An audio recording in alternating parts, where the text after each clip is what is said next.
Welcome everyone to whatever episode number this would be. I think it's like the third or the fourth, probably the third.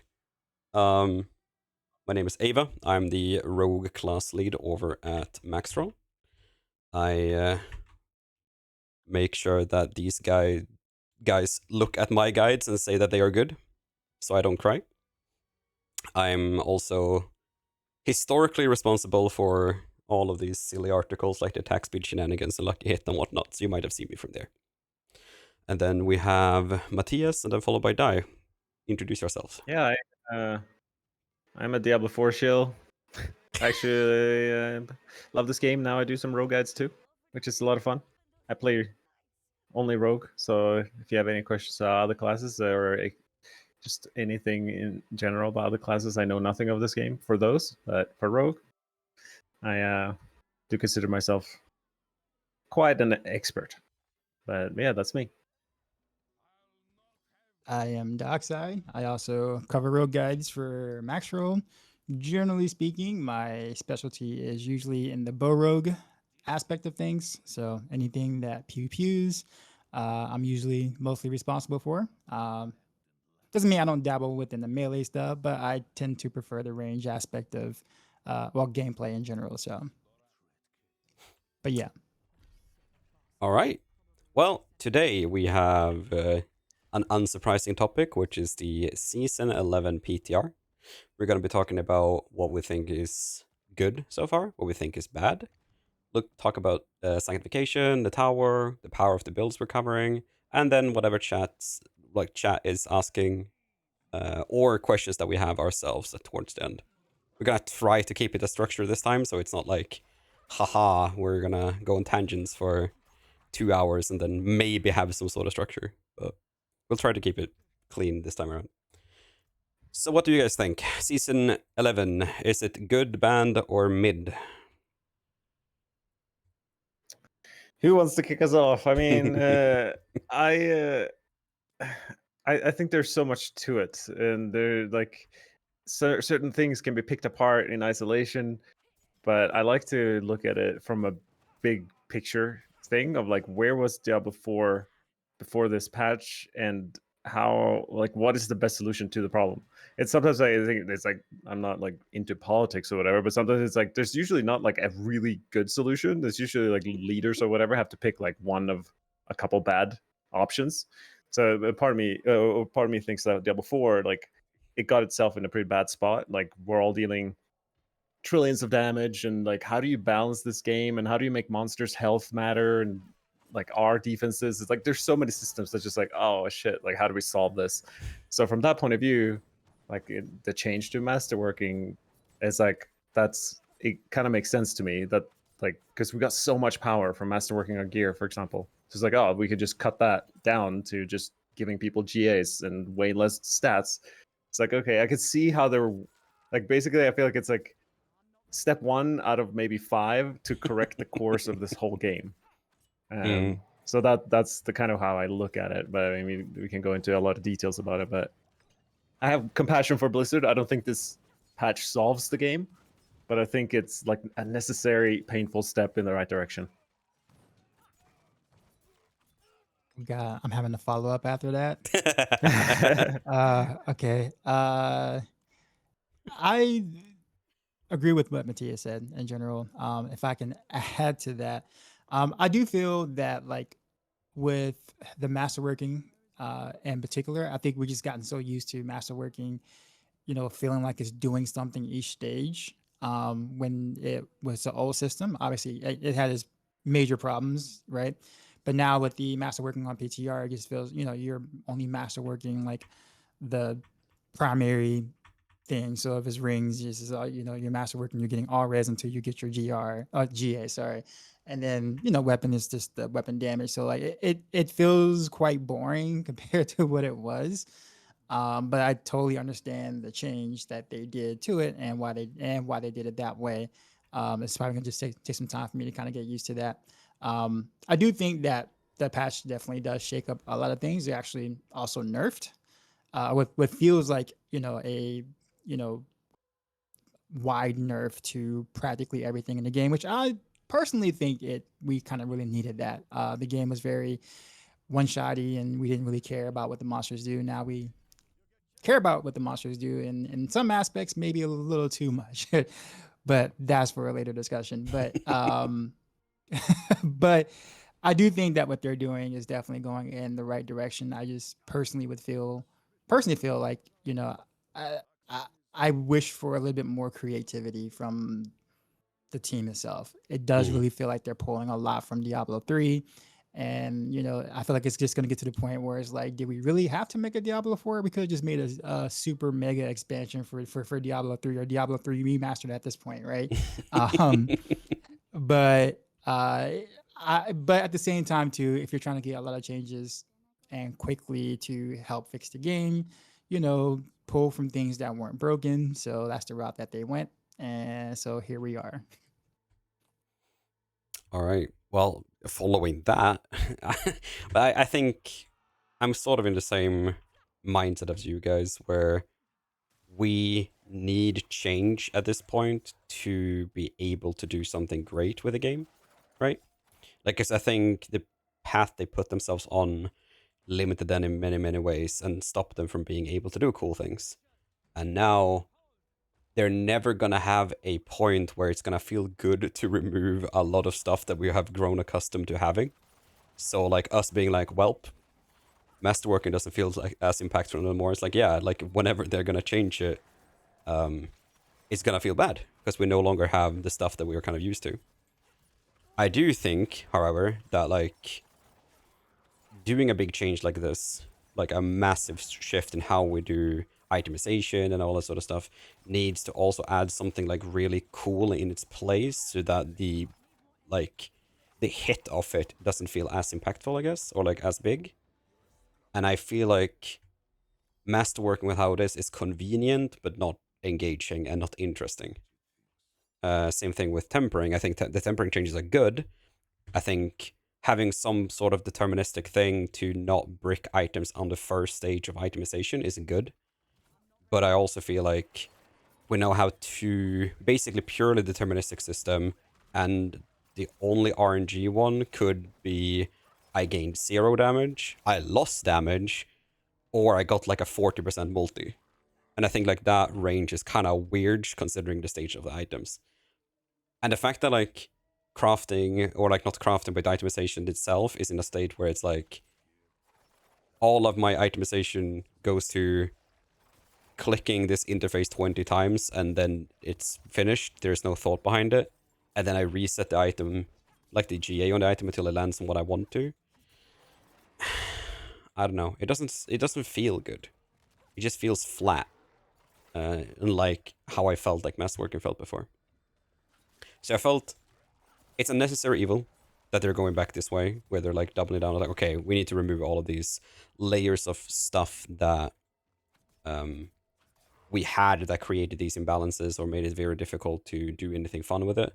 I would have wished that they added like, oh, and on top of this, we're adding the, utility tempers as affect choices on gear or something, like to add a little bit more excitement into the itemization while they did these changes.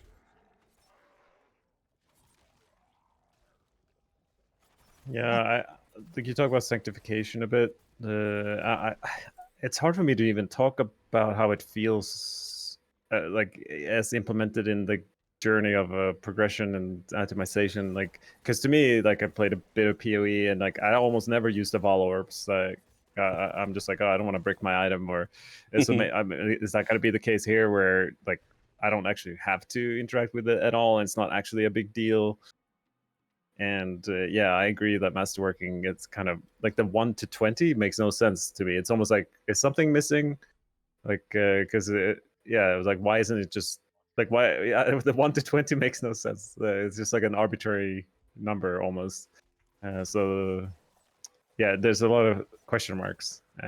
But just like being able to add GAs to items, I like the idea. So I feel like I'm kind of like, I'm kind of in the let them cook like a part of this new system. Like, okay, maybe there's something here, but I feel like I don't see the full picture of what they got going. Yeah. That's where I'm at. Yeah, I mean, I think I agree as well with the fact that like they need to cook. They need more time to make a system like a change in a system like this to be um good, I guess. That my problem is that, and I don't know if like how hard you can go into the devs for this, but it really does feel like let's just implement this and then hope for the best, right? And Yeah. if and I feel like the same thing with Tower. I feel like that's the same thing with like the big fundamental changes that we've seen. And after a while, when games are released in what is perceived as a okay, I'll just cook soon kind of state, that feels bad. Because then people can't, like, players stop expecting to have a finished product at the end, at some point, and I don't know, it's kind of weird.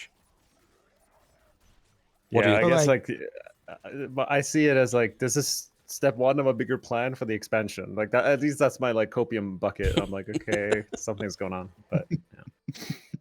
What were you gonna say, Di? I think so. Like with the whole sanctification thing, it's there's I guess multiple viewpoints and multiple pain points, I guess, for different players, and when you look at it from like a blaster's perspective, there's easily the sort of, you know, you spent all this time, really trying to go for this really good item and things, and you get a little worried and scared that you're going to, particularly break it, not because breaking it means that you can't do the content, but more so is chances are you're probably going to try out for, try the tower leaderboard stuff. And so you're thinking in the more of a competitive aspect or, just trying to min max those kind of things. But for the pure casual that's playing, they can just take really bad items and just go, you know what? I got this, thing, let me just slam something on it, see what happens. And then they get, I don't know, like a jackpot roll, and all of a sudden that bad item becomes a good item. And then now they can continue to progress on their journey. So like, because there's a lot less risk, obviously, when you're getting gear and it really isn't that good, that's a great time to sanctify at that point, because it's like, oh, well, then, you know, the worst case outcome was I wasn't going to use it anyway. So, like, might as well slam, right? See what happens. So like the more min maxy you become, the more critical I feel like people are of the system and what it can do to your gear and your journey. But yeah, I do think that like, the idea of trying to find a second or a third or a fourth item that might be almost just as good, and then you want to try to slam that and see if that becomes better than your main item, I think was kind of more so the purpose of what they were going for, and to extend your playtime, right? To give you more reasons to want to farm for loot and things, and not be done when you got your now easy tempering and your easy master working, right? So now that's easy to do. You don't want to finish your journey so quickly, or just be done so quickly. So they give you something to do where it's like, okay, if you really want to min max, you're gonna slam it, but you can't do you can't do anything to that particular item. So I get where they were coming from. I see pain points from the people who might be against sanctification. Although I do think that the more casual player, outside of like having a mythic that they might have luckily found, and try to sanctify that, don't do that. But outside of that, I do think is um, for a larger portion of player base, is probably a more positive feature, and not as much of a doom and gloom thing for those who are more serious or trying to compete in the tower, etc. So it can go both ways. I'm down to just let it be what it is. Try it and be like, I have my reservations about it too, but I just want to go. Let's just see what happens, right? Let it launch, see what happens, and yeah. I think that's like a very important aspect of it as well, right? Because like sanctification overall as a system is not bad. Like I said this on YouTube, like in the YouTube comment section as well, where I was like, I would way rather have have a game where this is in the game than a game without this being in the game. It's just like how itemization and like your gearing process is until that point when you're slamming, right? I feel right now the gearing process is too short. Just you know, like having 100% determinism on your tempering into basically 100% determinism on your masterworking into nothing. You just slam, and there's no like clever items or anything like that, right? It's just RNG like very quickly afterwards. I don't know if that feels good. Like no matter what type of player you are, if you're hardcore giga farmer enthusiast or if you're a casual player, I'm not sure if it feels good. But I do agree that like slamming items and having negative outcomes or whatever doesn't really matter because you can have so many items and you can slam so many items and get accidental good ones. Like if you have a normal legendary ring and you just slam it because it has like dexterity GA, but the other stats are like whatever, and you get +2 skills to like two ranks to all skills. Yeah, that's you're gonna have the ring for a giga long time now. Suddenly, it's better than like some mythic. I mean, even Starless is better than that, right? So I feel like people need to zoom out from the my 4 GA item that would normally now be perfect, because I progress with the item. You could have 1 GA item start competing with those items from just crafting in a way we didn't have before. Is it gonna be like that accessible? These sanctify materials to just kind of go ham? Do we know? Every time you That's a kill good question. Belial, so every time you kill Belial, you get 5 more or less because you get the 5 of the seasonal journey item that you can then put in the Asmodan chest, which gives you at least like I think it's between 4 and 7 heavenly sigils.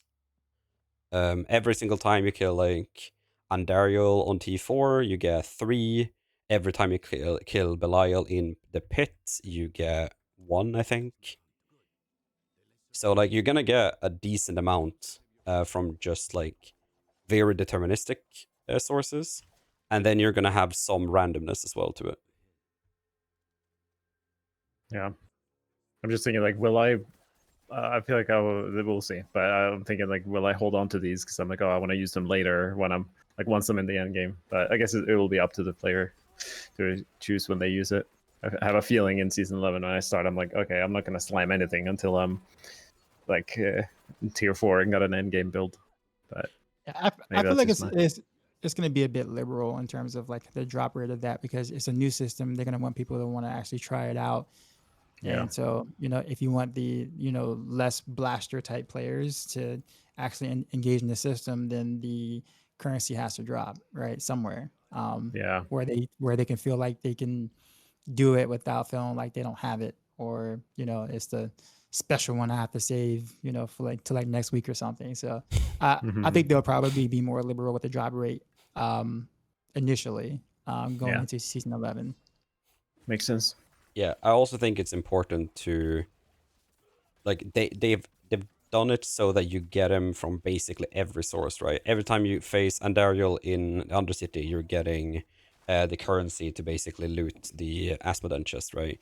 Every single time you're doing Belial in Pit, you're getting currency for it. Every time you do boss ladder and mini Belial spawn, you get the currency for it. Plus, you get the eyes that you will get even more for it, right? So you have like all of these sources now of it in a way. In a way that I think basically guarantees that you will have more of them than you will spend. Realistically, anyway. Yeah. Yeah, that's good, I think. What should we dive into next? Or should we continue on the Sanctified train a bit? Tower. We can Tower. talk about Tower, yeah. What are you guys' experiences with so far? Like, have you found a lot of Tower, or have you basically dipped in and dipped out? Dai, what about you? So I did try it a bit, just because I figured it was going to have more of a GR feeling, or a feeling that we had in Diablo 3, which that is definitely the case. And you want to save your pylon for the boss, like your power pylon for the boss. I guess that's just depending on your build, like those kind of like typical type strategy things. I do think it feels way too close to the pit in terms of design. It almost feels like they're almost the same thing, but just with slightly better maps and there is more density for sure. The enemies tend to like want to like swarm you from all different directions, generally speaking. But I don't think that there's like a big enough difference between tower and pit to really kind of have it like as its own thing. It just almost just felt like they just kind of took pit and made a couple of upgrades to it, and then said, "Hey, here's a new mode," and oh, we're gonna start a leaderboard on it too now, So, and granted, it's beta, and they mentioned that it is beta, so I will give them some slack on that. I do, however, feel just like as someone who's done a lot of gridded rift pushing in Diablo 3, I'm gonna be a little bit biased on this one. I just was hoping more of a different type of way to compete, I guess, in the game. I would have so much rather see Infernal Hordes be that mode where it's completely different than what we've done in Diablo 3 or even in Diablo 2 for whatever things that that was going on there. It just feels just way too close to things that we've already done. And I just like I don't have the urge or desire to continue quote unquote GR pushing after doing it for so many years in like D3. It just feels not creative in a competitive standpoint. So like I get why they did it. Again, don't fix what's not broken per se, kind of, but I guess people forgot the gripes and stuff that we had with Gritter Rift pushing back in the day when people were actually doing it. We got accustomed to it, so we probably stopped complaining over a while because years of complaining, nothing really changed with it, or not much changed with it. But it's just it still had its problems, right? And the whole like RNG factor of it, and still there being fishing and things like that is just going to push the regular player that might want to try something like this away again, to where you're back to your 2% of players that would want to attempt to do something like this because they're the only ones that would want to go through the grind of trying to get a better case scenario, right? Like you're still back at square one. It's just a slightly better pit. And I just kudos for them trying, don't get me wrong, in this beta stage, but man, like there are other activities they could have scaled up and make more interesting and different than what we've already had. Don't just repeating what we had and just make it still worse than what GRs were back in Diablo 3 is just not. I don't know. I don't know. Not a big fan of it right now, but I prefer to do that over pit. But still. Yeah. I mean, I have a mixed feelings with like game developers changing things up too much, because like oftentimes there is like a winning formula for a game, and then like the next edition in the series, like they change everything up, and it's like what made the series enjoyable to begin with is like no, like they removed it, like why? And so that like part of me is like, oh, if it worked and people enjoyed it in D3, like why not just have more of it? And there's like a bit of that aspect, and then I'm thinking also like big picture is like how much, like we're like almost 3 years into D4, like how much from now until D5 will just be like maintenance almost, like maybe it's like people aren't excited to hear it, but like I feel like they're just gonna like come up with some quick fixes, like low-hanging fruit, like okay, there's this, like instead of being super creative, like I wish they would be too, like Di is talking about, but I'm thinking like, okay, if they come up with some good idea, they're probably gonna put that in D5 instead, but maybe that's like a doom and gloom view of things, but I feel like that might be their approach. But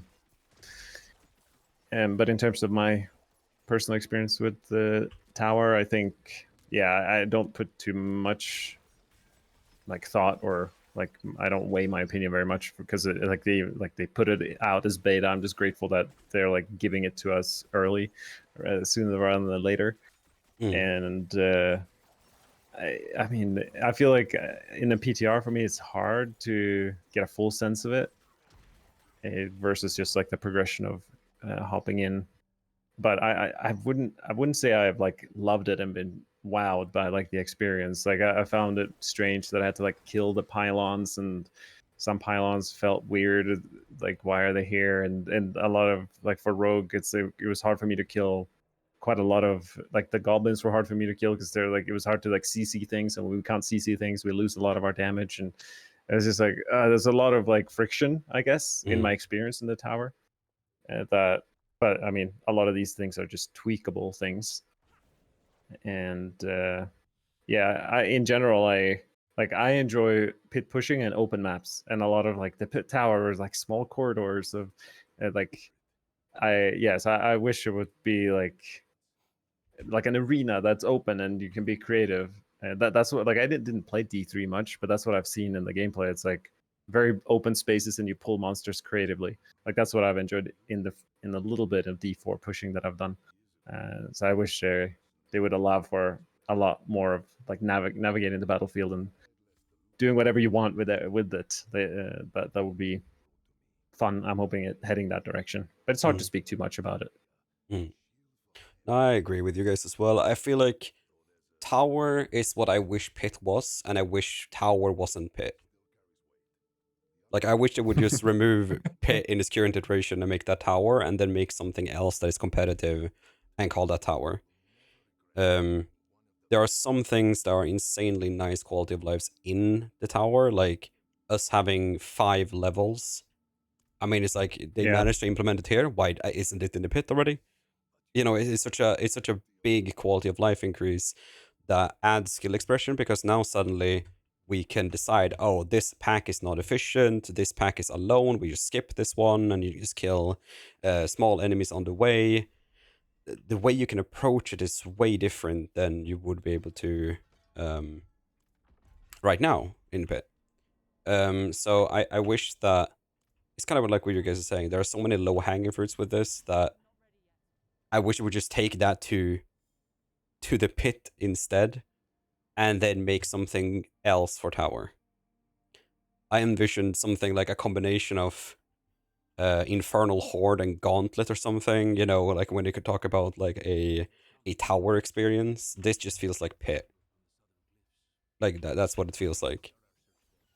Yeah, I don't really get the sense of the word, like even just calling it tower, because it doesn't seem it doesn't seem like there's any climbing or any feeling of climbing in that sense, other than like maybe just the leaderboard aspect of it. But the word tower and like even the description of it doesn't really match what I feel like I'm doing playing the tower itself. Yeah.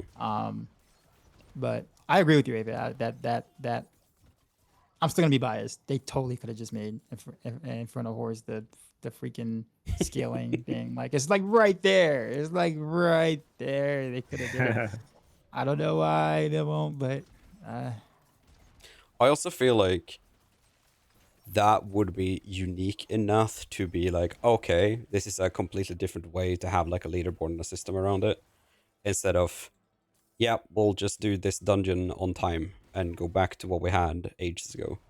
I'm not saying like that formula is bad, because obviously it has worked in the past, it works in different titles, but it feels like they've spent 2 expansions being like, oh, okay, we wanna see what we can do, be creative, try to, think of new ways to do stuff in an ARPG. We have this open world shenanigans that other games don't have in the same capacity. Like it's supposed to be like a, live service game with like everyone being here and yada yada. And it's like, yeah, let's just go back to D3. And I kind of like it and hate it at the same time, right? Like I feel like if that was good, then fine, go back to it. But why do we spend all of this time trying to do this if that is the direction that we want to be going? And I feel like there are some stuff in the tower that just feels like, why was this solution even implemented in this mode, right? Like, why would you have the pylons be enemies that you have to destroy to then interact with them? It makes no sense. I personally don't understand like why that makes sense. those pylons are beefy too, man. I mean, I'm sure they stated that it wasn't. I don't think it's supposed to be that like it's like a mini Okay, boss. well, thank you so much for Raven. Right, it's just It's just yeah. I didn't too much understand that, but I don't think that that was intentional, at least uh from what I've been hearing. But yeah, Yeah, I mean, obviously I don't see how this can't be intentional, right? In that sense, because it's like it just doesn't make any sense. But just the idea of it, like the idea of the implementation, like let's put a health bar on the things that you wanna click and interact with quickly and do on the fly decisions in packs and whatnot. It's like, yeah, let me just bonk this pylon for like 2 minutes while I'm killing random elite packs on top of it, and then hopefully I'll be able to click it while I'm running to the next one. It it just, might take you longer to actually, destroy the pylon barrier than it does to actually kill the boss at the end. So it's just kind of yeah. like, okay, well, was that? I don't know, but like I said, I don't think that that was intentional, and I guess we'll just kind of see. But it is beta, so I do want to give them the benefit of the doubt that this is definitely a work in progress. Yeah. My comments are more so just the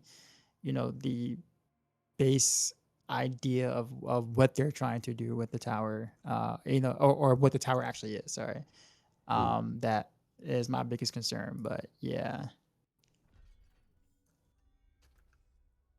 Do you Maybe get pit and tower will become one thing one day. the power? I have all sorts of conspiracies. Yeah, we'll see what happens.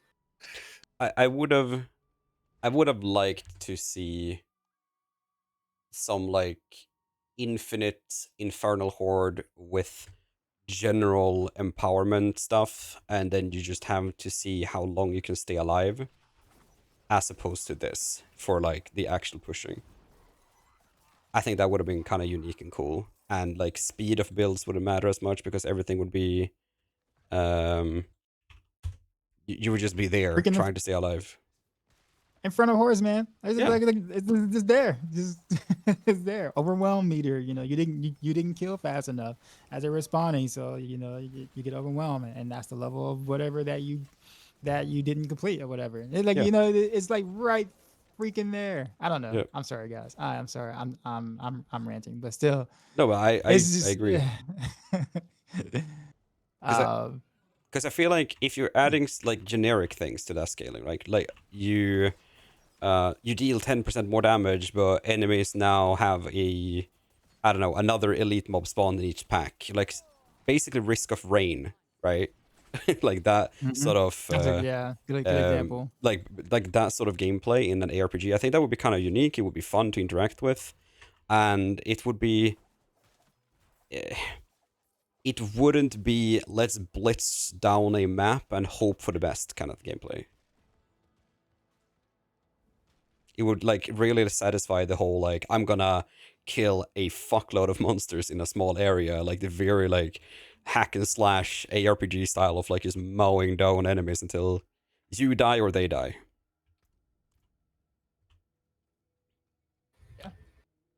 Yeah, it's hard to like know what the developers are thinking. Like the mindset I come back to is like whether this particular patch is better or worse. Like I'm like I put that aside and I kind of think like, well, at least it's different, which I'm grateful for because like I kind of enjoy like every 3 months coming back to, and like I want the game to feel as different as possible.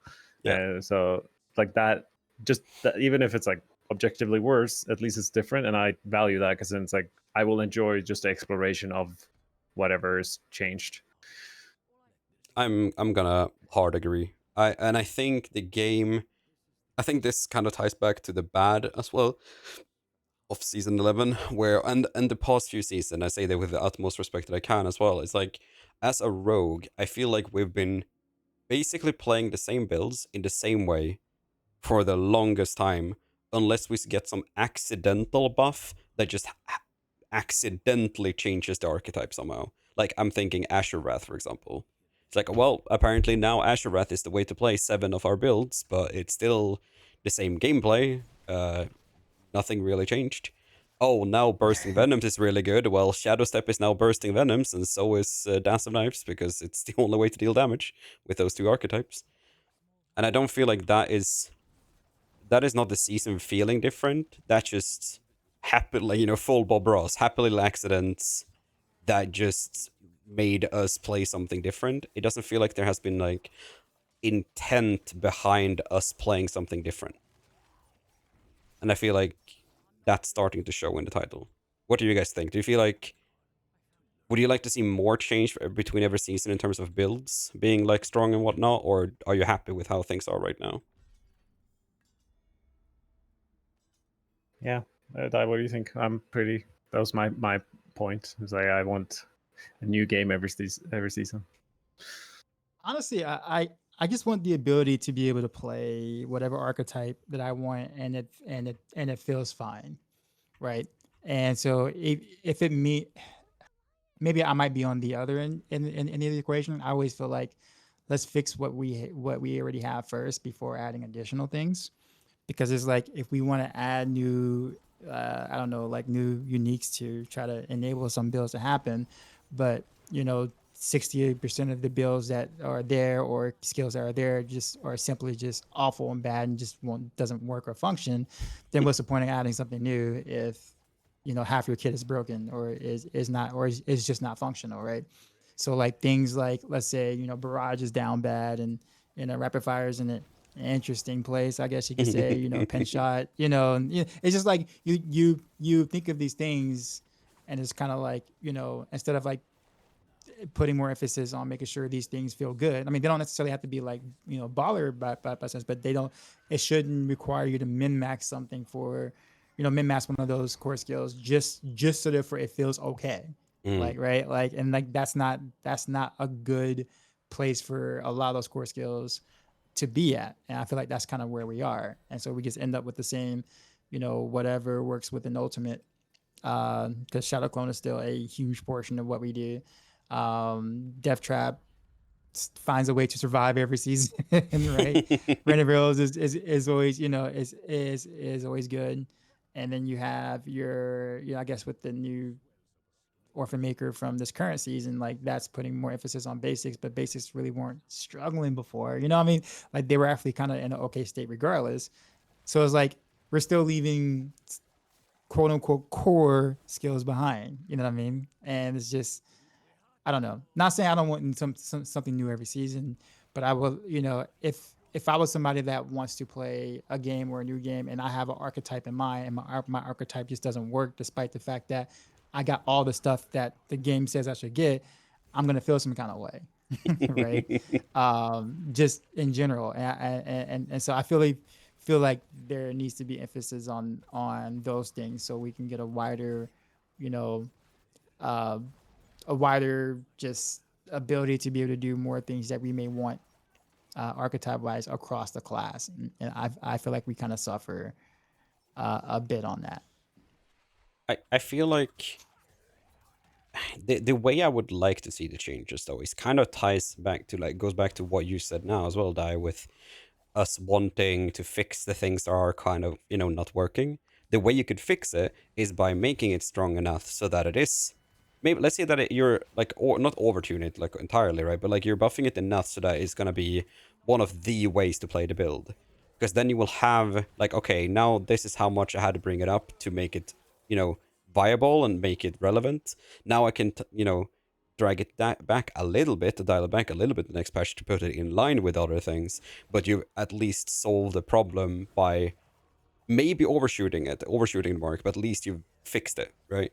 And doing those changes, those sort of balance changes where you go hard in one direction to make sure that some builds are working, that sort of fixes would solve both of these perspectives, where we get the core builds back up so they are functional, and it would kind of feel new because they would now be viable instead of being, actually down bad. Fair. Like, to me, I don't really understand the perspective of what we had last season, where they recognized that, okay, core builds are bad. Let's give them a 4 times, 5 times damage multiplier with the seasonal powers that are basically unconditional. And then we're like, okay, now they're kind of relevant. They're sort of, in line with other builds, still a little bit behind, but like they're at least there. And let's remove it and then don't do anything to buff the base kit. I'm like, oh, okay. Did we just want it for one season and then just like kaboom again? Like what was a... I don't quite understand that part. Fixes, in my opinion, can't be. I'm sorry. The fixes feel bad when feels bad when it's seasonal. Yeah. Like, yeah, like where it's kind of like, and I guess when they do seasonal fixes like that, it makes me think that there's a bigger picture or a bigger thing coming down the line, where it's kind of like, well, they don't want to touch it now because they are addressing it like, in whatever season coming up, and that I kind of feel like that approach sometimes does more harm than good. But at the same time, we don't know what the time, like we don't know what they got coming in season 13 and 14 and whatever. Like when they are putting out some of the bigger or mega changes, but it just feels like we're just kind of left hanging until then. I don't think Clone is gonna ever. I think we're gonna be married to Clone until the expansion. We're not. Yeah, it's just because I mean, when you look at the quality of life that they did now that the Clone actually has better AI, which is considerably better than what it was. So good job on that. But it means we're stuck to Clone even more because now the AI is actually like attacking in the right directions now. It's actually like giving us a bit more quality of life. So if they're putting effort to do that, then we're definitely not getting off a Clone, because they're not gonna sit there and like nerf Clone or put Clone on the background and fix the AI like that. Like, why would they put resources to do that? So yeah, we're stuck with Clone for for a bit. So there's no, we are not going to be dealing much damage for a long period of time until like expansion. We're so, but yeah, I just think that we're, I don't know. Yeah, I think my problem with this whole approach of like, we don't know. I'm not saying that you're the chief of this perspective or whatever, right? But like the perspective of they might be changing this down the road, so there's no point in doing like the changes now, or like there might be some change coming season 13, so we're not gonna see a change right now. It feels like, I'm just really sorry for if anyone higher up is listening to this, but it feels kind of tone deaf, because it's like we can't sit here and wait for a year to get some change to a skill that is underperforming for like the majority of an expansion. And when we see like, okay, this is how much damage we need for like to increase this core skill by, or whatever skill by, in order for it to be relevant, let's dial it back for the next 2 seasons until we get an expansion.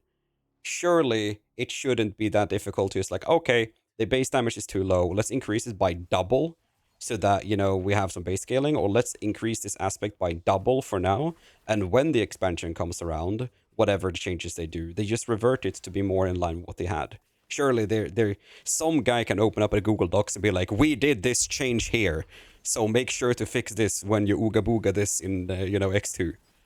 Like it feels like that. Surely we have the technology, right, to have like proper documentation for balance changes.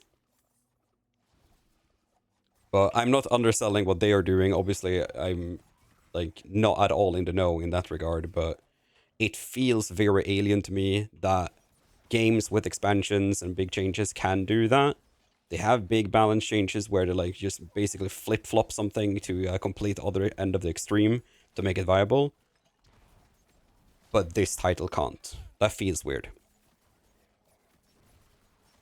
Yeah, it is. There's certain changes that we would think are very simple, like just small numbers on aspects or skills. Like, like why aren't we seeing more of that? I don't know the answer. It's a good question. But it kind of brings us back to what they do with the system stuff, right? Like how often have we talked about the whole, simple fixes to masterworking and tempering, right? So like when you look at what they did now, I mean, feels like it was probably in the works for months, right? Like almost maybe up to like upwards to maybe closer to a year, where like they know that the pain points what they are, but instead of doing a more simplistic approach where you're kind of just let's say instead of resetting the entire masterwork, you just reset the last four, which was a very popular idea, for amongst the community.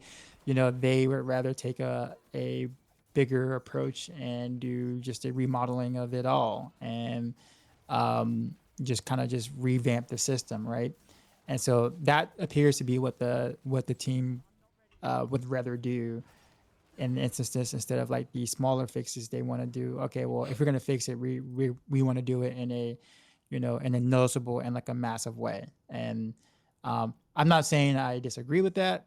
I mean, they've made some really good changes with that philosophy in the recent two systems, and even Nightmare Dungeons, Inferno Horror, stuff like that. They did do pretty decent jobs with that, but it takes so long, and there's such a big gap in between while we're waiting, and people are throwing out ideas or wondering why these are the way they are. And so like people just don't understand. People aren't going to have that understanding. It's like, well, why can't they just fix it then? It's not that hard of a fix. Why are they taking 3, 4, 5 seasons to do it? And I feel like they're taking that approach. They take that approach with the classes too, and the skills and aspects, and that kind of approach, where it's like, yeah, we want to fix it, but we have a bigger, massive approach to how we want to handle that. But until then, for a whole year and some change, just hold out, and we'll give you some nuggets during the season to kind of make some other builds feel okay for that season or whatever, until we get to the massive thing that we want to do. But players aren't going to hang around that long, right? Like diehards might, sure, but like after a couple of seasons, if a player lacks a skill and nothing happens and nothing changes, it's like, yeah, I'm out. I'm out. I'm done. And so like, it's I don't know. I don't know if that approach is the correct one for a live service game where people are expecting The live service, yeah. Because it does, well, okay, yeah, true, it does feel like we get what feels like expansion-ish type changes, right? Like, I mean, this season 11 is kind of like that, right? Like a lot of these changes you would assume to would have came at an expansion time frame, right? So it's like, yeah, you're right. So instead of it being more so like live service changes, it just feels like we're getting like mini WoW expansions of reworks, if that makes sense, per 9 months or so, or it just feels like a long wait. It really does.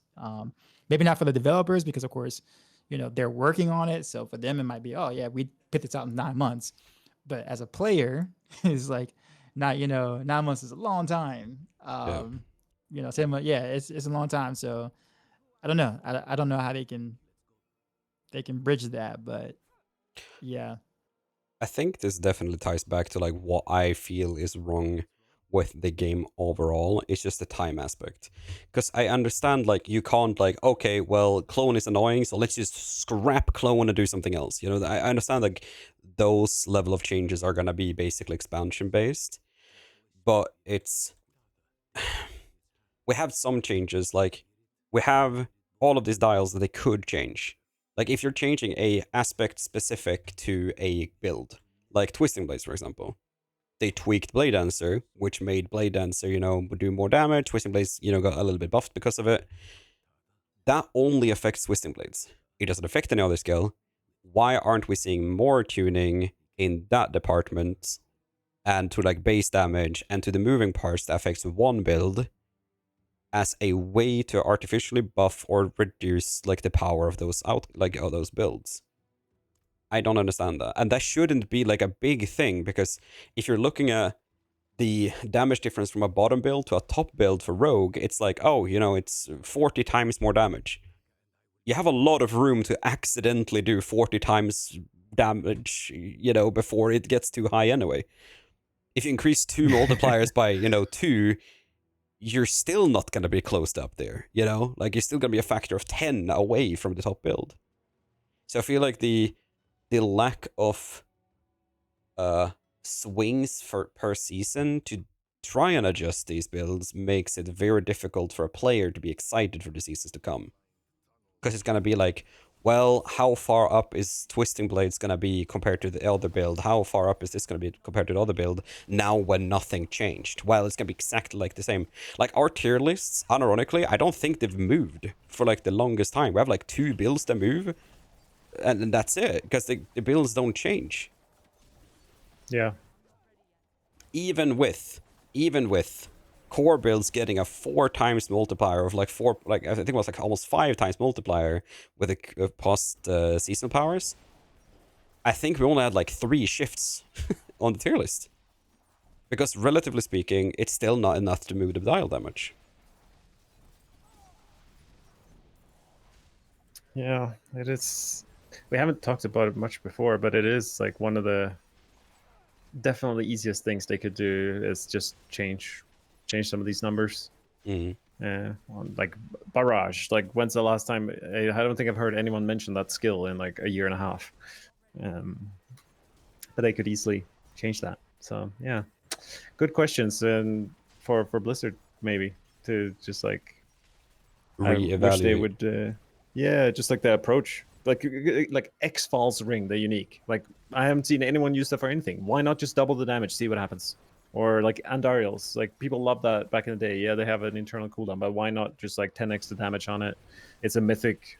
Just like some people might like play it if you do that. It seems like there's no downside to some of these buffs, especially if they're done incrementally. Like, don't need to go too crazy, but yeah, Or why not? Hear me out. Just make the payload stack like Poison Trap does, and it's fixed immediately. It's just like they already have the tech for some of these solutions, and it feels like, nah, let's not implement it everything. It's like, oh, okay. Why? Why don't we? If we have this logic in place to bring some builds up, then why don't we? I don't understand it. But I guess that kind of ties back, brings us to the point of like our builds for this season and how they feel and sort of the power level of them compared to what they are in season 10, and a little bit like what are we excited for and what do we feel is like, welp, rest in peace kind of thing. Does anyone want to start with their builds?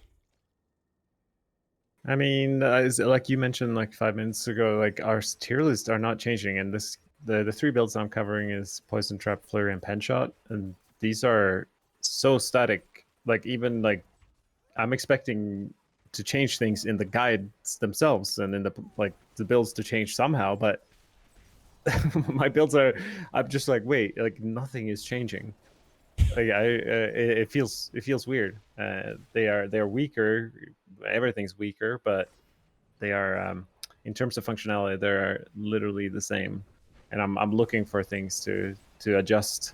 So that I'm a little bit disappointed in the lack of changes there. But I mean, it will feel different than season 10 because there's no chaos armor anymore. So like change, and just like the gameplay is different in this game.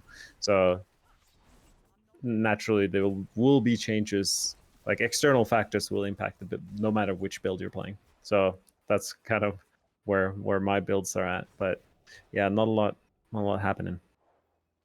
Yeah, so like kind of ditto on this side too as well. I will say the Say League change has made some things quite interesting, but given the new combat and toughness and those kind of things can make that quite dangerous and things, and like the ultimate way or the thing would be to sanctify your Say League with the adaptability aspect or whatever like that, which was good luck. I mean, you'll win the Powerball before that happens, right?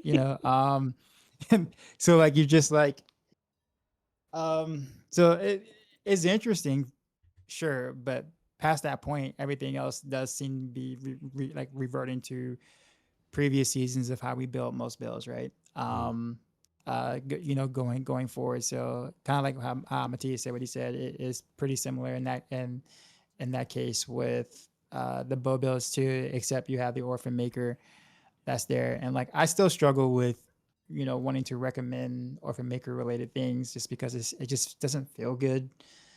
It just doesn't really feel good to play. And you have your, Orphan Maker, dual basic, which is probably going to end up being at the top for rogue builds again.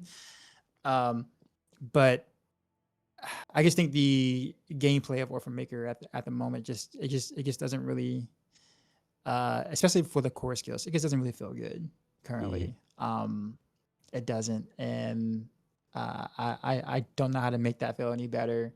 So I just really feel like the core skills are just not going to really see much use or see much play because, for one, they're not, near the top of Rogue's meta, and two is like they don't really feel great to play. So it's like I just feel like that's just going to be dismissed going forward, just because, well, they made no changes to Orphan Maker, right? So, and not only that, but you have to wear the Orphan Maker, so it actually does feel a little bit slower than like actually like trying to put like a two-hand bow with Orphan Maker on a boot or something, where it feels slightly better to play if you want to go that route. But now you have to actually wear the Orphan Maker. So it's like, okay, yeah, so you're getting the clunkiest of clunkiest options now for sure. You have nowhere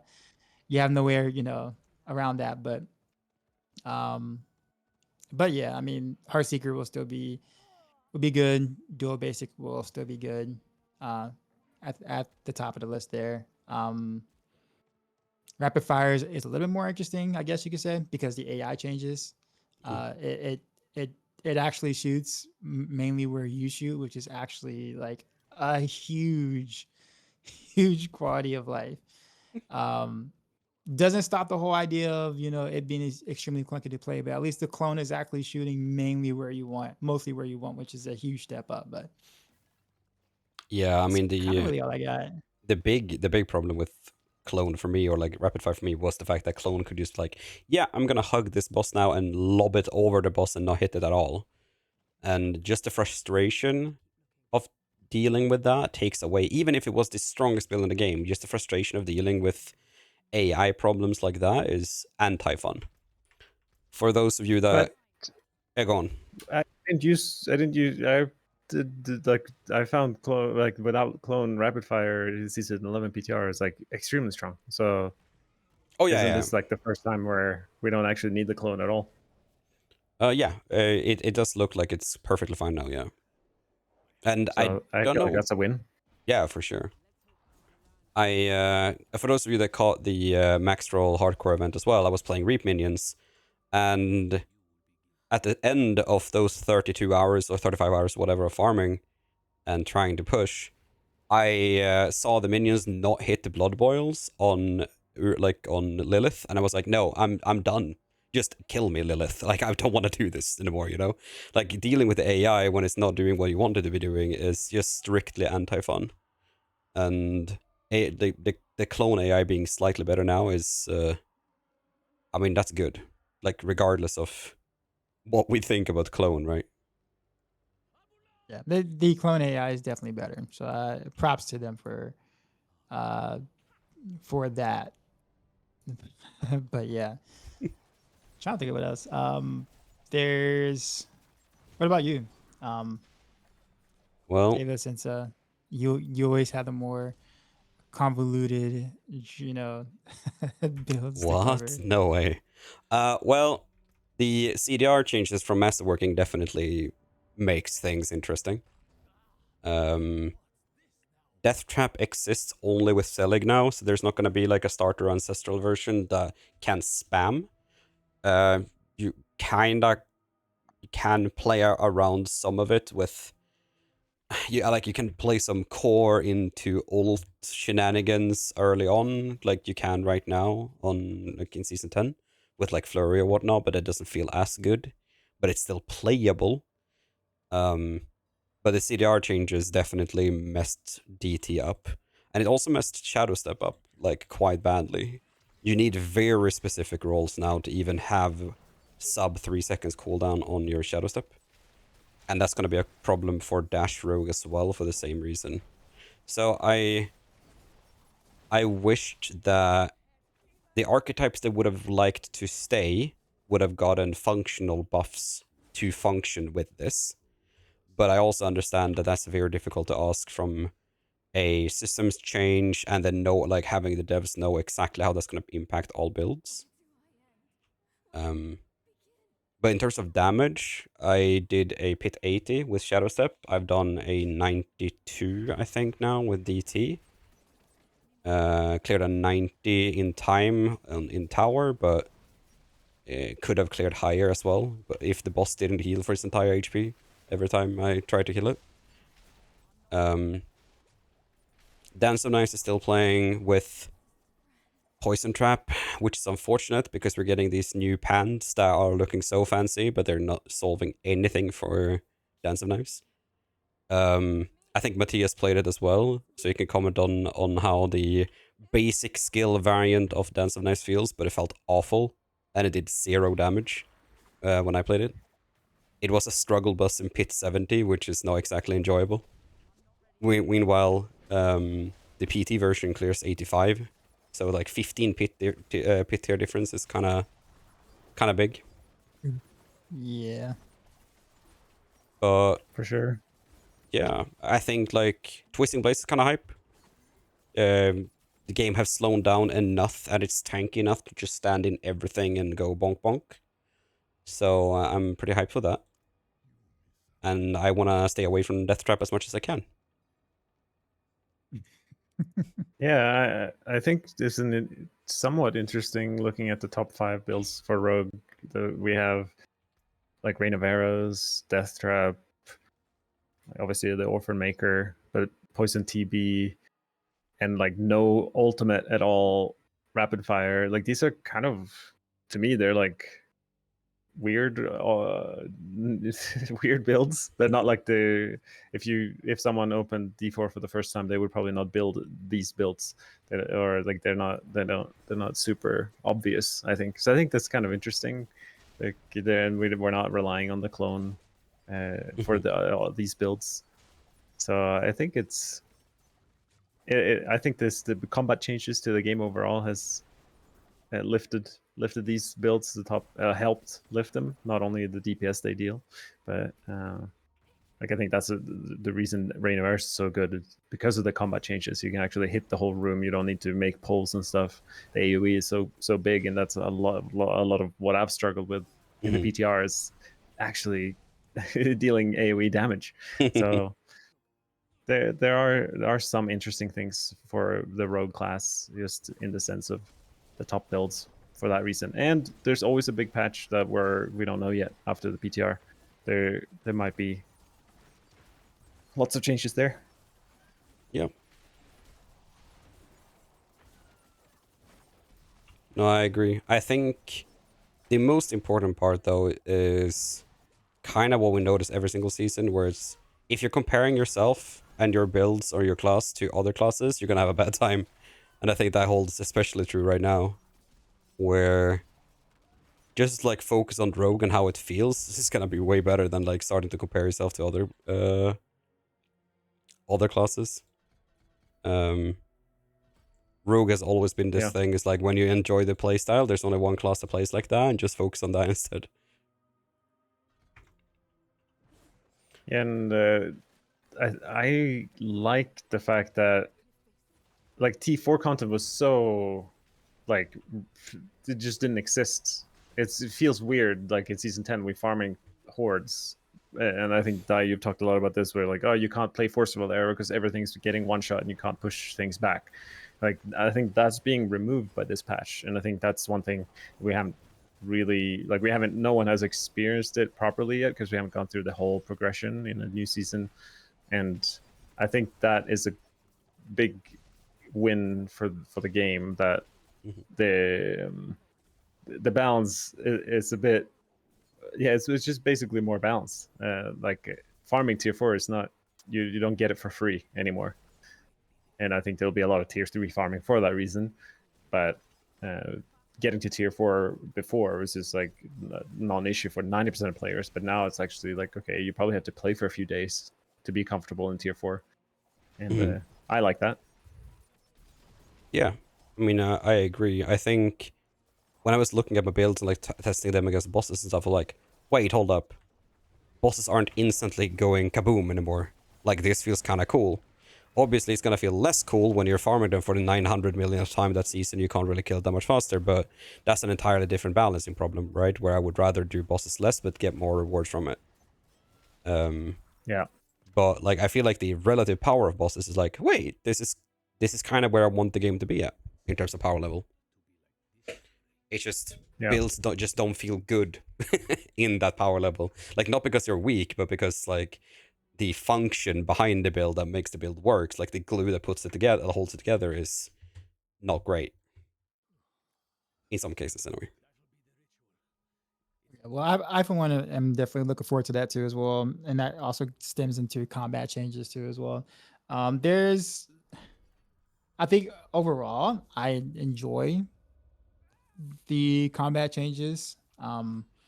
There are certain fixes that definitely need to be looked at or reevaluated, and the fact that also with the overlapping of quite a few of those, what would be interesting fixes if they were by themselves in the vacuum, right?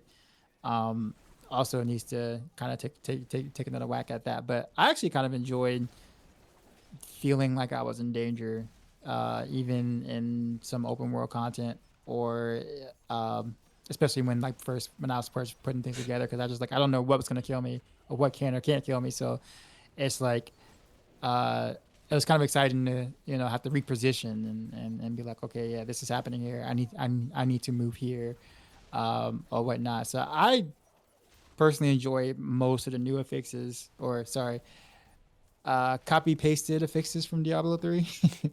um, but so yeah. So I do think with that being the case, you will see some builds being played a little differently because of how the new combat stuff is. And of course, this PTR, there's bugs, and some things are hitting harder than they should, and therefore we have no idea like how much toughness and things we actually need for certain things, because we don't know what those things actually are that are dealing more damage. But I think overall, the concept of them revamping the combat to make it less, I guess you could say, brain dead, I guess, is a step in the right direction. They just need to fine tune some kinks here and there. But I like feeling like I can die because I personally made a wrong choice, and not just simply just outgear it completely and not have to care about it.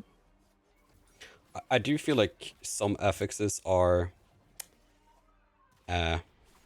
interesting, is I guess how I would phrase it.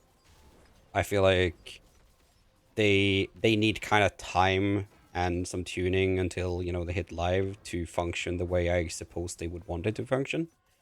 Because like certain ones you can tell aren't working like they should, like Executioner being above your head is like, okay, now it's falling down, so I'm dashing away, and then where you're landing is where the damage happens instead of where you were when the thing went off. Same thing with Crackling Souls basically being chasing you until the end of time, and it's not really clear when they're about to pop off when you have 17 of them going off at the same time and slightly staggered. So definitely stuff that can be tuned and will then feel good, but in its current form is like, man, this kind of ruins the experience a little bit. I just like the attempt that they're actually trying to do something to spice up how we or spice up how we play, and actually having to care about the things that we face without slowing down the game significantly at the same time, For sure. which is a challenging thing. Like it's that is super challenging, and it's going to be a massive challenge for them too as well. I just like the fact that they were taking a whack at. I had I don't think anyone saw that coming or had it on the bingo card when it came to what are they going to change this season or what are they going to add this season. No one. I'm pretty sure no one thought, oh yeah, combat changes, right? Like no one no one thought that. Oh, we're gonna have So 20 like I affixes. was Like, huh? No. right. It was just like no one thought that. So like it was a cool surprise because it meant that like they are looking at the the whole game in its entirety in terms of how to improve it versus just the things that we're complaining about. That's true. So I'm willing to give them a shot at getting this right. Because yeah, I mean the way it is currently right now, yeah, I mean we don't really care about much of anything that the mobs or at least are doing, just because we just don't need to. We you know you know and the the enemies need to feel like they have a chance to. I guess you know let them feel like they actually have a shot in like taking us down or whatever. So like I'm cool with that.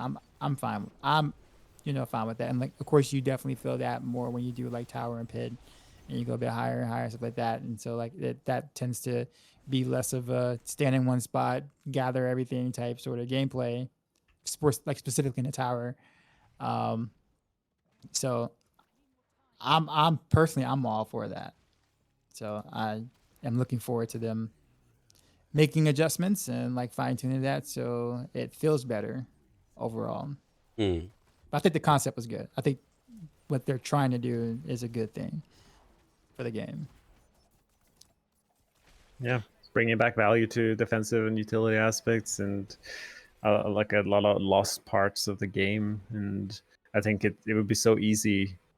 Which I mean, I think they can still do both, like some fixes of what the community is complaining about. But I respect, like you're saying, I respect their approach of like instead of fixing the sink, they're going to the well to like get the source, the root problem, or change something fundamental. I mean, in ideal world, like we have talked about, I'd like to see them do both, especially as like there's a lot of band-aid fixes until the well is fixed that they could implement. But yeah, I as someone who plays every season, I think it's very welcome for them to go ham and do bigger things like what they're doing now. I agree. Do you guys have any like questions or thoughts that we could bring up that kind of sprung up while we were talking about this stuff? Because I think we I are mean, kind of finished with the prepared question now. nice. Yeah, I've been leveling during this time, and like I'm level 46, and I've done the campaign, and I really don't like that. I hope that the campaign won't be the best way to level, because I was kind of excited to level in this new season with like have the whole game at my disposal, and then do the capstones a bit early, try to push my limits. But like just doing the campaign, I'm level 60 on normal at the end, but like with no effort, like it kills the progression. Like I don't think I will do it, even if it is like in its current state in the PTR. It's just like by far the best way to do it. I feel like I don't want to do it because it's just like taking away from the experience. So I hope they actually change the balance there, because I think a lot of players would enjoy way more just going at it the natural way, because I think there's a lot of cool like choices now as players. So you can go, you find a good item and you can go to the capstone a bit earlier, or like damage and defenses are hard to come by, and maybe you need to do more like dungeons to get like your codex aspects or whatever earlier, or even like they have nerfed the finding legendary items by a lot. But in the campaign you get like them by default for completing all these quests, and it's like, okay, it kind of kills that. But if that campaign wasn't an option, all of a sudden the class specialization quest line, it gives you 2 legendaries. Like that would maybe be a valid strat. At level 15 you go and do the class quest just to get 2 legendaries that you wouldn't otherwise get. And so I feel like there's so many fun choices in the leveling journey that would be available if the campaign just wasn't so good. Yeah, I've been leveling as well right now, and I did the mistake, which sounds really weird, but I did the mistake of killing everything.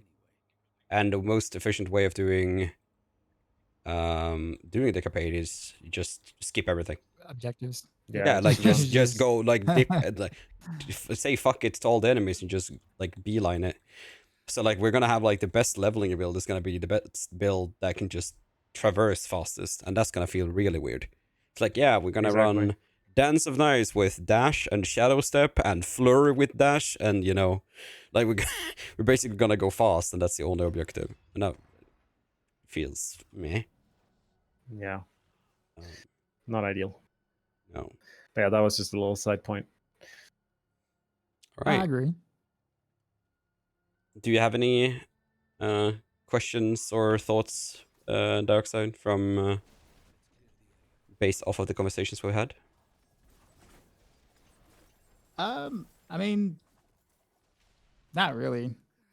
I think I've ranted enough. Usually when I go off on my tangents is usually whatever I was thinking about at the time, so I don't have anything to go back towards.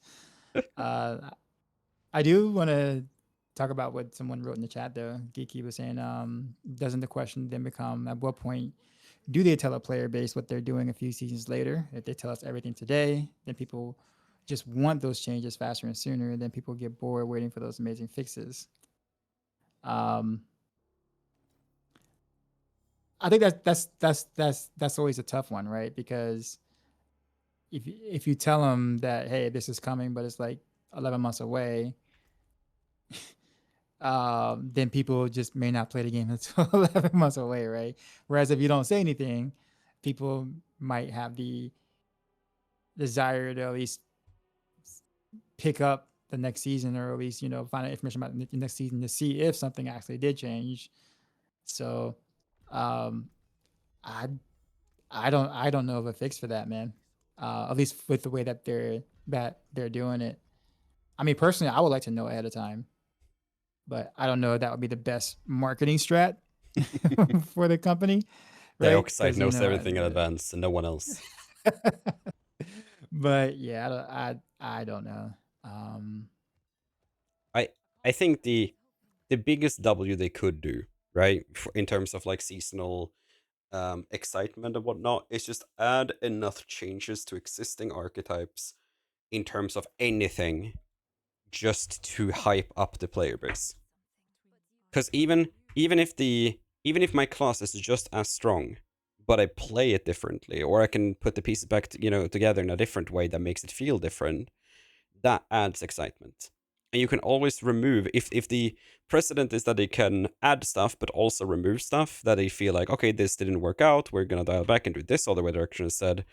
I feel like that adds more interesting seasons with potentially like not even that much development time. Like for instance, let's change discipline, what the fuck is it called? Discipline Dance of Knives to 100% pierce for one season. Just see how it feels. Like have all the knives from Dance of Knives pierce all enemies all the time. So it's kind of like a giga juiced up impale from D3 or something. How does that feel? Like run that for one season, because that's gonna start some other build archetypes. There's like, okay, now we can go just Dance of Knives damage because now we fixed one of the problems, or we can go some lucky hit shenanigans because now you're hitting so many more targets that like it might be a good driver for lucky hit interactions. But being this rigid in how the builds work, how they are manipulating the buffs and nerfs to it, and in many cases not even touching anything, it feels lame. Especially when it's not a boy sounds like, yeah, we buffed rogues by doubling all of the legendary key passive, like legendary nodes on the Paragon board. It's like, nice, I'm doing more damage with what I do, but I'm playing the same way I've done for 4 seasons now. It doesn't change anything. Especially when they buff Yeah, nothing all of shows. them equally. Because it would be one thing if they like, let's say they buff the shit out of the Leirana one and not the other ones comparatively. I'm like, okay, now I can like try to squeeze in the Leirana's key passive, inner sight specialization into more builds. And they're like, nope, we're just making it so core damage always is higher, and it doesn't care which specialization you're playing. It's like, well, this could have been one way to make us play something else than preparation, for example, but you kind of didn't even do that. So I don't know. I just wish they would have dared to try more every season to add excitement for playing a new season. Speaking of the specializations, has anyone like found any better use for the quote unquote new inner sight? No, PTR? not me. Like, I expected I, that to actually make a difference, but I feel like it hasn't really. Like, I've played it on PT and stuff, but so, yeah, it's not enough. Or, I mean, for leveling early on, it feels good, but I mean, it's always been the case. So I'd say it's not really a game changer. But I I still yeah, welcome changes like that a lot. I feel like this should have been the solution to the charge problem for Dance of Knives by them just making it also like whenever it's active, you can't lose charges. For example, like Yeah. they fixed the charge problem, but instead they just made us do a little bit more damage with it, and gives the resources back when behind the scenes. It's like great, but this doesn't do anything. Like it doesn't solve any of the problems with this skill to begin with, or this um specialization to begin with. Um, Well, so I wasn't the only one then, yeah, because I was just like, I tried it on a few things, and I'm just like, I don't I don't ever see a reason to bother with this still. Period. mm.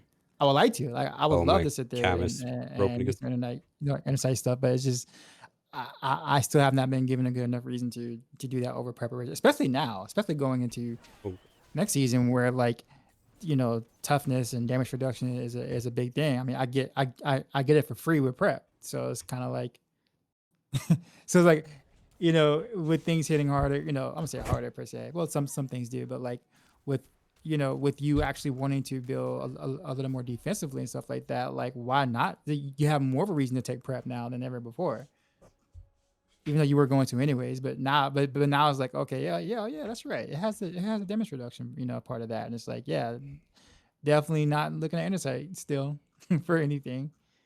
yeah. So yeah, I don't know. They probably added 1 or 2 lines of code on the inner sight thing, and then that means like you just need to add another 0, and maybe we're talking, So I think let him cook. No, hmm. I still think that specializations needs to be just that, specializations. They need to be a solution to a problem that your build archetype is having, and they need to be creative enough or like different enough so that you can build around it and be empowered for that archetype. It can't all be that, yeah, we're just going prep because we rather have no cooldowns than dealing with a resource problem that you never solve or combo points that feels clunky. Like that's just weird. But I can understand how and why the game developed to be that way.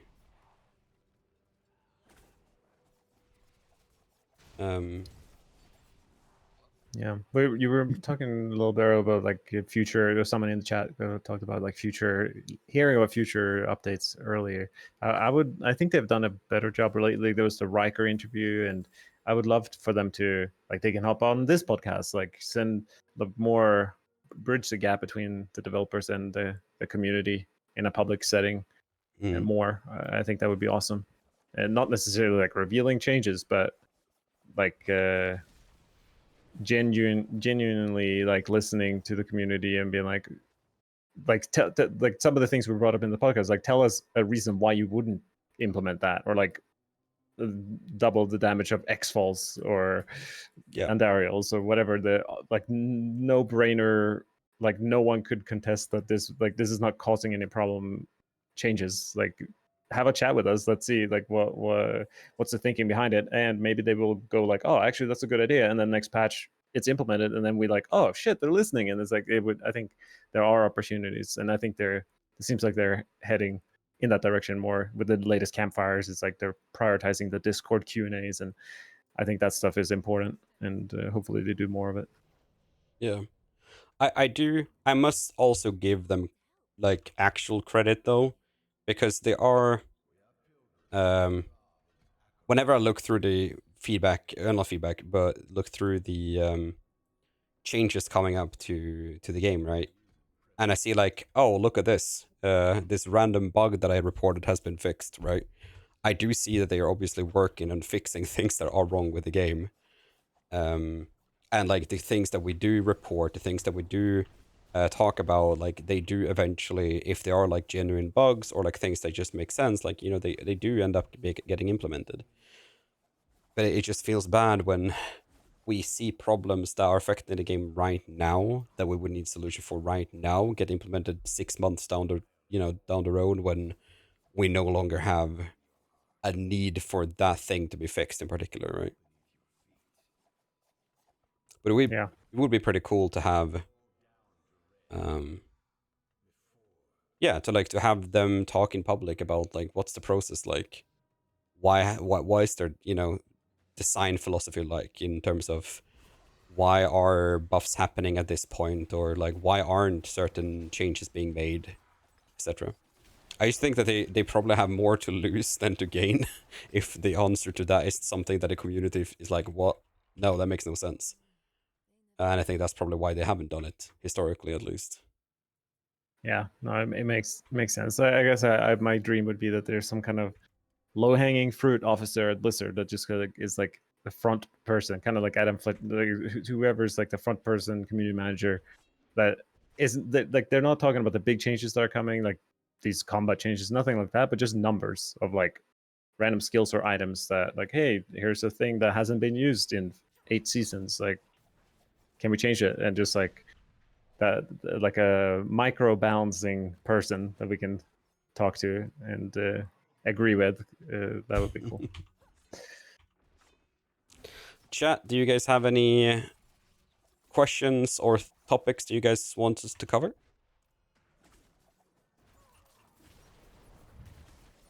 Are you streaming still, Mattias, as well? I sure am. Do you have any interesting topics from your chat? Delete Nope. prep, yep. Y'all should have just combined. I think we covered quite a bit. actually. I think for the future we should definitely just combine as well, yeah. I keep forgetting that feature exists. Hashtag professional streamer and everything. New, unique ideas.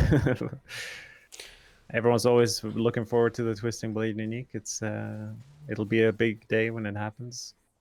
I don't know what the idea would be, but I was so stoked to hear about the like Dance of Knives and see like, oh my god, it's getting unique, and it's like, this doesn't do anything. Unlucky.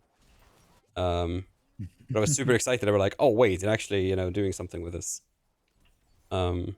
Rail says, do you guys think adding DoK is now a core skill line to new unique fixes it? It will deal more damage. But I'm not convinced like how much it adds solutions to the problem. Because like I mean, like, Dance of Knives has multiple problems. I'm sorry, I'm gonna go on a mean rant here, not a rant, but like just like from like a build maker's perspective, right? Dance of Knives has the problem of not costing energy, so it can't make use of like second wind, it can't make use of preparation, and all of that sort of stuff naturally, right? It doesn't have any damage tags, more or less, so it can't make uses of any of the big multipliers that we have that we could just have guaranteed. And on top of that, it has bugs with imbuements with clone, so it can't make use of imbuement synergies because your clone will be dealing half of your damage, and that will be doing physical damage, but you will be doing elemental damage. So you have dual scaling. And on top of that, we have the charge system instead of it costing energy, which makes it very, very fucking clunky overall, right? And they tried to fix the charge problem with this unique, but you fix that by going preparation anyway, because you need to have preparation anyway to basically play this build. So like they're adding a solution to one of the many problems that Dance of Knives has, that it doesn't actually result in a meta change at all. And we also have the problem of Dance of Knives not doing AoE damage, because it's hitting one target, and that one target gets then, split 6 daggers away from it, and it's not enough, because the daggers hits in different directions, which means most of the daggers will miss the targets anyway. And you won't hit priority targets, because the daggers don't pierce. So you have like a wall of enemies. You will never hit the elite unless you're like spinning in its face, and that's a very nice way to get you killed, because you don't have access to shit like second wind. So it's a compound problem of them wanting to do something cool with it, and then kind of like not recognizing how the limitations of Rogue and how it's designed right now, and how pigeonholed we are in like energy spending and layering of mechanics, sort of thing. So I it's kind of problematic. The DoK is like the DoK PT version is strong enough right now. It's doing 85s, can probably clear like almost 90 with like really good sanctification. But that's not DoK doing damage. That's Poison Trap dealing damage.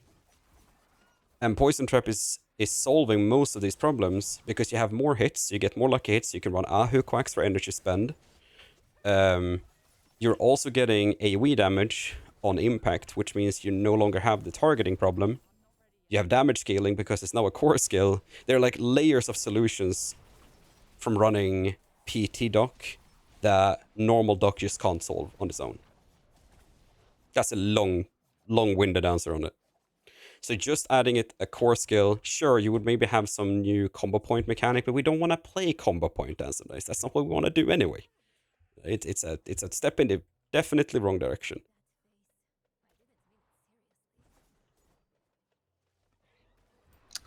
Send in your There job is- application to Blizzard, Dave. We need you in the rogue team. All right, go on. I mean, I will say, you know, this is early PTR, right? They have months. They have a couple of months to implement changes and things. Who knows what's going to happen with the pins? I guess maybe some copium there, but like, you know, like if everyone thinks the pins are like terrible or bad, they're gonna do they'll do something with it before it launches. Yeah, I just think it's Like live. important to pigeonhole, like to go off of that, right? I think it's important to realize how bad Dance of Knives is right now Fair. compared to another build, right? Yeah. Because if the pair of pants said 6,000% instead of 60%, it would be the fourth best build that we have. Like, let that sink in for a second. It could increase the multiplier by a factor of 100, and it would be like our top 5 build. Not the best build. It would still be below like TB and PT and all that sort of shit. Not the PT, but TB and Death Trap and Rain of Arrows and stuff like that. But it still wouldn't be best.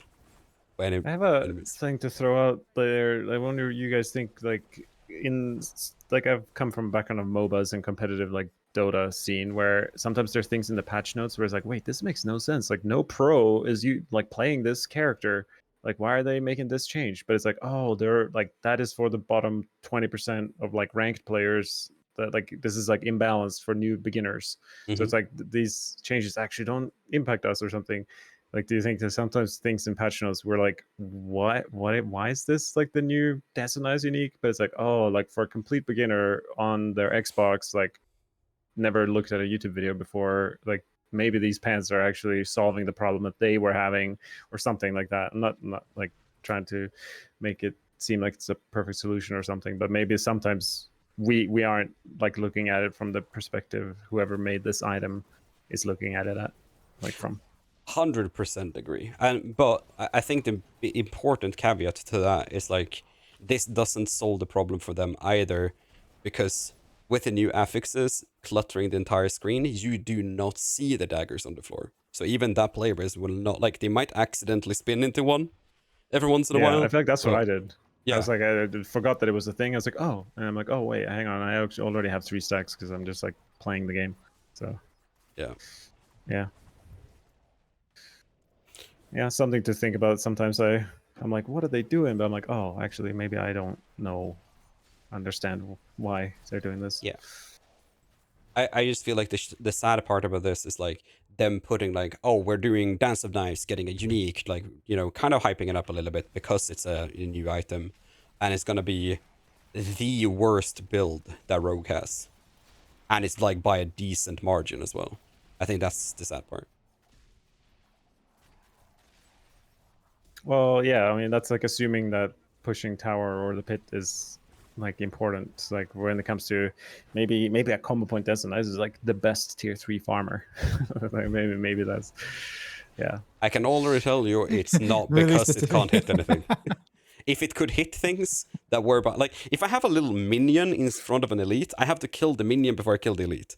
So like even like one pen shot is gonna kill both, but I have to do 2 daggers to kill that thing, assuming that my dagger decides to want to go in that direction to begin with.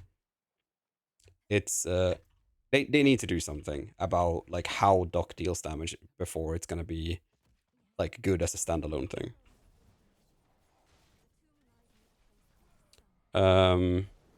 Regarding That the is all I have. regarding the feedback comment in chat, Okay. I mean, we definitely do submit feedback as well on what we think about stuff, and it's up to them what they want to do with the feedback. And I think that's important that they, you know, collect a bunch of perspectives, because what I think would be good for the game is not going to think will it be what Mattias exactly thinks is good for the game or what I thinks is good for the game, and then they have to make the best educated decisions that they can based off of that.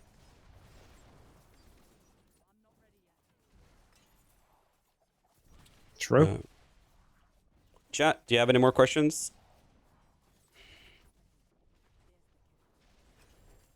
They're all dried out. I'm still looking forward to season 11. I'm very like the progression is always my first 2-3 days of each season is always like a lot of fun for me. So and especially now with all these changes, I'll be hyped. Yeah, same. Just because it's new, different, and a lot of tweaks to many different things is gonna make it exciting towards the beginning for sure. Mm. And I'm excited for any hardcore players because those leaderboards will be interesting to watch. I like it will be like respect if you're like I feel like Woody will be like rank 1 on each class. Yeah, I feel like that's not. I'm happy for him and anyone else who plays hardcore. I actually unironically think this might be the first season where I don't play softcore at all. Yeah, I think yeah. it's a good idea. I think it's gonna be fun to join the hype with all of these new systems and everything, and kind of see where we can take stuff. Yeah, He's don't on blame our me for side doing now. that. It's gonna be interesting. All right. With that said, then I don't have anything else for us to cover for today.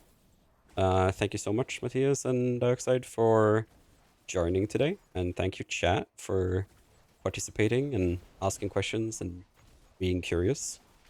We will continue doing these every single PTR, and we'll do them like a week into the season as well to like gather our thoughts, what we think about the classes, how correct we were in our assumptions about PTR. Yeah. Any closing comments or thoughts, my good sirs?